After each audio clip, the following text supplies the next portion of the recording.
ဒီနေ့ကတော့ UK နိုင်ငံက Cambridge မြို့ကိုအလည်သွားမှာဖြစ်ပါတယ်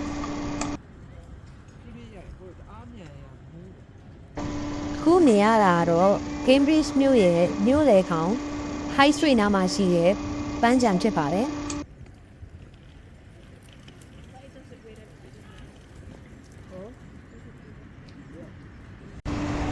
ခုမြင်ရတာကတော့ Cambridge မြို့လယ်ခေါင်မှာရှိတဲ့ The Church of Our Lady လို့ခေါ်တဲ့ Korean Church ဖြစ်ပါတယ်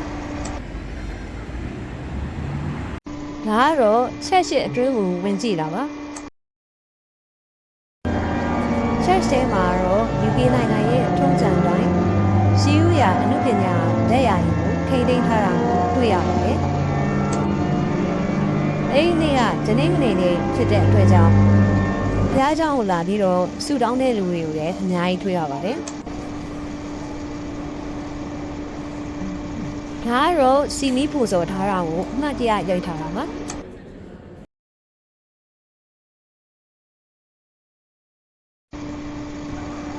ခုကတော့ဖះเจ้าကထွက်လာပြီးတော့မြို့ထဲကိုလမ်းလျှောက်ပြီးတော့ကြည့်ပါတော့မယ်ခုမြင်ရတာကတော့ Cambridge မြို့ရဲ့မြို့လယ်ကောင်အစီဆုံးလမ်းမကြီးတစ်ခုဖြစ်ပါတယ်ဈေးဆိုင်တွေနဲ့စတိုးဆိုင်တွေအများကြီးကိုလည်းဒီလမ်းတစ်လျှောက်မှာတွေ့ရပါတယ်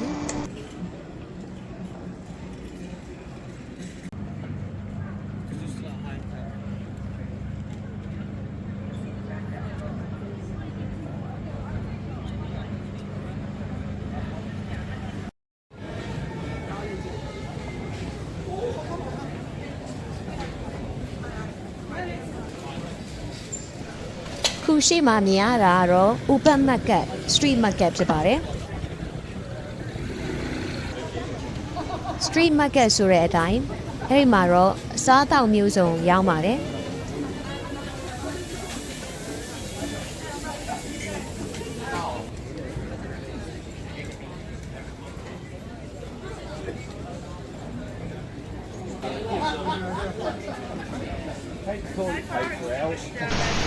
အမတ်တရပစ္စည်းတွေနဲ့လက်မှုပစ္စည်းရောင်းတဲ့ဆိုင်တွေကိုလည်းတွေ့ရပါတယ်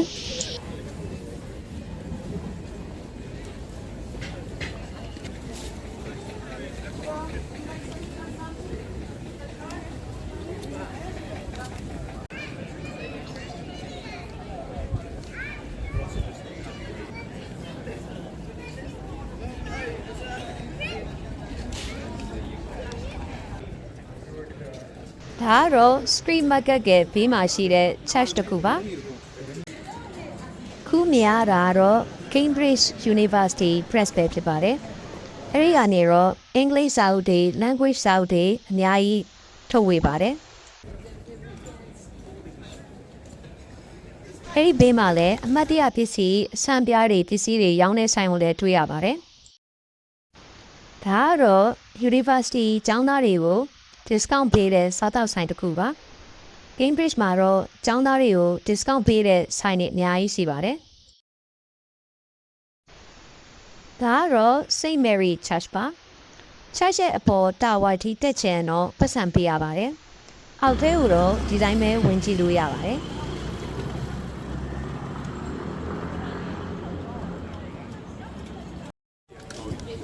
ဒါကတော့နာမည်ကြီး King's Chapel College ပါ Cambridge University မှာတော့ဒီ college ကနာမည်ကြီးပါတယ်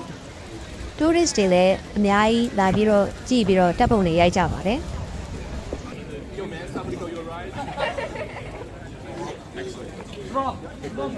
နာမည်ကြီးတဲ့အတိုင်းပဲလက်ရာတွေကလည်းအရန်ကိုဝင်လှပါတယ်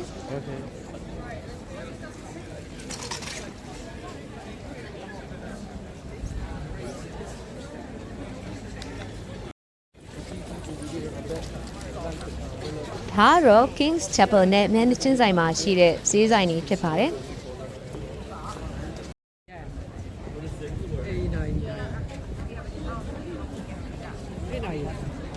ခုကတော့ Cambridge မြို့ရဲ့နာမည်ကြီးနိုင်စင်ကိုတွေ့ကြည့်မှာဖြစ်ပါတယ်နိုင်စင်ဆိုရင်မဲ့အမြင့်ကြီးတော့မဟုတ်ပါဘူးတိုက်တစ်ခုရဲ့အပြင်မှာစောက်ထားတာဖြစ်ပါတယ်နိုင်ကိုငကားတကောင်ကလှည့်နေတဲ့ပုံစံနဲ့စောက်ထားတာဖြစ်ပါတယ်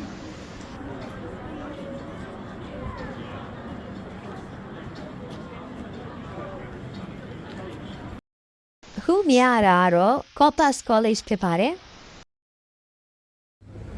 ထဲကိုဝင်ကြည့်လို့ရပါတယ်။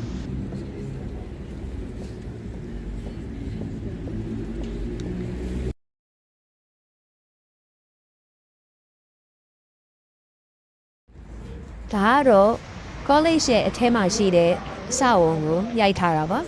။တိုးတိုးကိုကြီးပြီးတော့ခန့်ထားပါတယ်။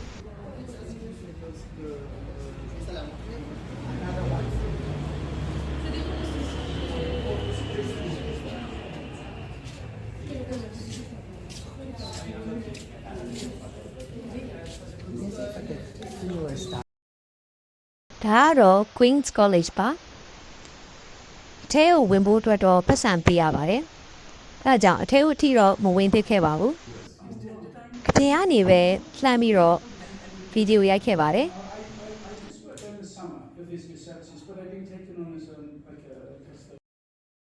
ဒါကတော့ Trinity College ပါခုမြင်ရတဲ့အတိုင်းပဲ Cambridge မှာတော့ college တွေအများကြီးပါပဲဒီ college တွေက Cambridge University အောက်က college တွေဖြစ်ပါတယ်ဒါကတော့အဝမှာမြင်ရတဲ့ YouTube နဲ့တစိမ့်ဖြစ်ပါတယ်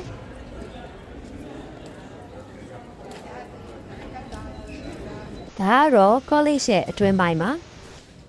ဝင်ရတော့တော်တော်ကိုကျဲပါတယ်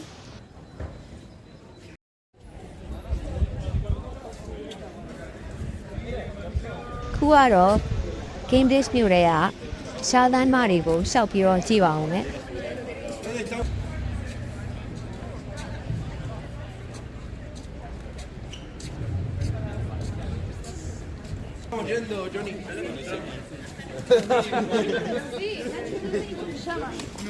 Cambridge ရဲ့နေရာတိုင်းလမ်းတိုင်းမှာတော့ရှီဟောင်းအဆောက်အုံတွေကိုအများကြီးပဲတွေ့ရပါတယ်။ရှီဟောင်းတရားတွေကိုလည်းတိကျထိန်းသိမ်းထားပါတယ်။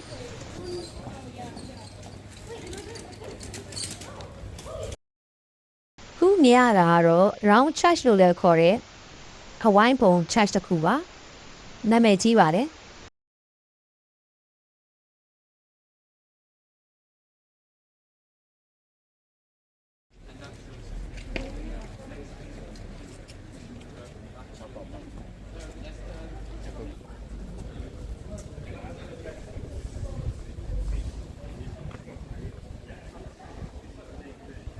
ခုကတော့ Cam River လို့လည်းခေါ်တဲ့ Cambridge River ဘက်ကိုလမ်းလျှောက်နေတာဖြစ်ပါတယ်။ Cambridge မှာတော့နိုင်ငံတကာနေပြီးတော့ University ကိုလာတက်တဲ့တက္ကသိုလ်ကျောင်းသား International Student တွေအများကြီးတွေ့ရပါတယ်။ခုမြင်ရတဲ့ကြော်ညာစာရွက်တွေကတော့ Cambridge University မှာရှိတဲ့အသင်းဖွဲ့ပေါင်းများစွာကနေပြီးတော့ကြော်ညာထားတဲ့ကြော်ညာစာရွက်တွေဖြစ်ပါတယ်။စိတ်ဝင်စားလို့ရှိရင်ဆက်သွယ်ပြီးတော့အသင်းဝင်လုပ်နိုင်ပါတယ်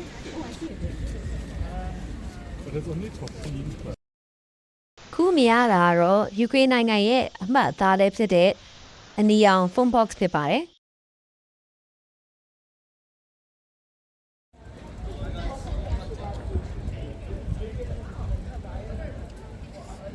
ခုကတော့မျက်နှာကိုရောက်လာပါပြီ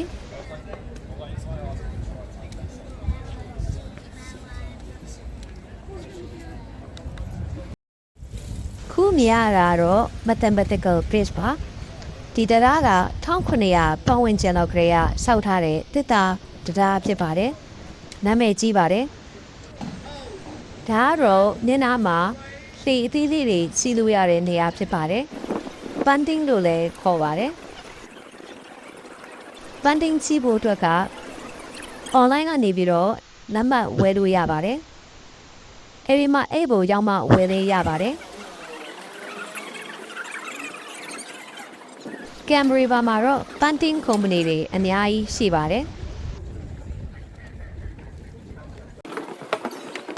ခုကတော့ Cam River တစ်လျှောက်ကိုလမ်းလျှောက်တာဖြစ်ပါတယ်ခုမြင်ရတဲ့အတိုင်းပဲလှေအသေးလေးကိုစီးနေတဲ့လူတွေအများကြီးရှိပါတယ်လှေစီးတဲ့အခါမှာလှေသမားကCambridge မြို့ရဲ့ရာဇဝင်ကိုလည်းပြောပြပေးသွားပါတယ်